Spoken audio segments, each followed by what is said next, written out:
The former leader of the Labour Party, Jeremy Corbyn, has come out in support of the SNP and Humza Yousaf, and all the far leftists in the Labour Party are celebrating this merger, this marriage between GETTR and the Scottish Nationalist Party. So, yes, Nicola Sturgeon has gone. Yes, Humza Yousaf is destroying the SNP, but Jeremy is here to bring back the hopes and dreams of the SNP minions when it comes to their so-called second Scottish independence referendum.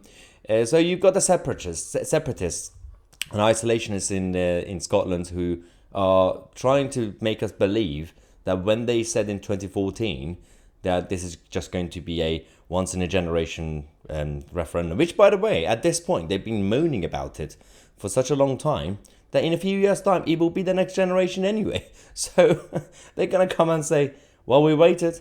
This is now our time to have another referendum, right?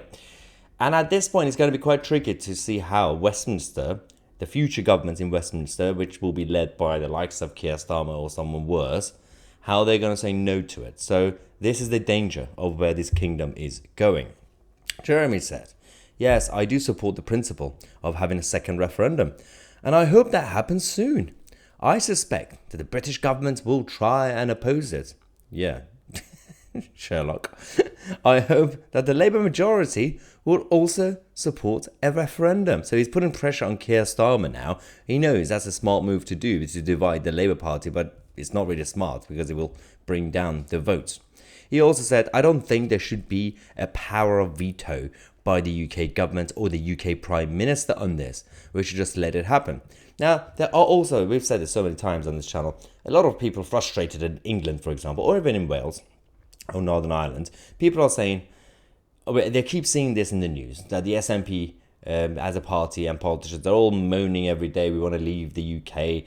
And there's this misperception that the SNP is Scotland. So a lot of frustrated people in England say, oh, the Scottish people are always moaning and complaining, just let them go. If they want to go, let them go. But we forget that the SNP is not Scotland, and more than, well, it's a minority in Scotland, because the support that they have is still between 30 to 40%. And even the support for the separatism is still below 50%. So the majority want to stay in the kingdom, and the majority are against the SNP. They're the supporters of the Labour Party and the Tories and all the others and the Lib Dems. But that's not what the media are showing us, because the media only show Humza Yousaf and the SNP. So that's why I understand the frustration of people in England, for example, who say, well, if the Scots want to leave, let them go. Well, they don't want to leave. That's the whole point. So this is where we are. Now, Jeremy Corbyn recently has been teasing us with his London mayoral campaign, the potential London mayoral bid. It's going to be quite interesting, considering that the political left thought that they could all get behind Sadiq Khan, because Sadiq Khan is getting destroyed in the opinion polls for the first time after his 2 terms as mayor, who, again, the first few years, the propaganda machine was working, sort of like what was happening with Nicola Sturgeon. For a few years, Nicola Sturgeon was the Queen of Scotland. Everybody loved her, according to the media. Same thing was happening with Sadiq Khan, because the media were not really scrutinising them properly. So the problem we had was that a lot of people just assumed the incumbent is very popular, so they just voted for them again. So we re-elected Sadiq Khan. But now he's not doing well in the polls. Sadiq Khan, let's not forget, was the same person who nominated Jeremy Corbyn to become Labour leader in 2015.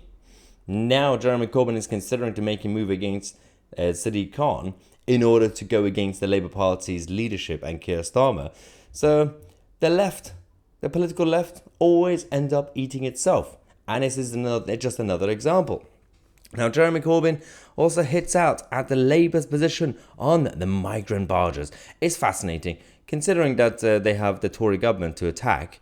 They are now too busy by attacking their own side, the political left. It's the same problem that we now have on the centre-right, where they're too busy attacking each other. The left are also doing the same thing.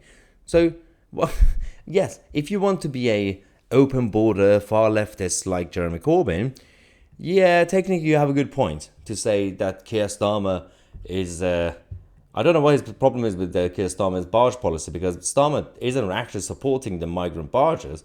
Starmer is just sitting on the fence, as usual. He's saying, I don't like the barges, but if I'm Prime Minister, I'm going to have to use them. So technically, Jeremy Corbyn is right. But Jeremy Corbyn was not that Puritan ideologue as Labour leader either. The guy was so weak and feeble, he started sitting on the fence from day one as party leader. Everybody expected a combination of Karl Marx and Stalin.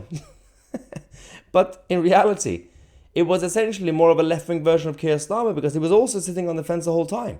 He wasn't really honest about his views. He suddenly became pro-EU when he was a Brexiteer his whole life, and we don't know how he actually voted. He was never honest about how he actually voted in the referendum. When he was asked to defend the Remain campaign on TV during that referendum, he wasn't really doing a good job. He was just sitting in a corner saying, yeah, I think we should stay in the EU.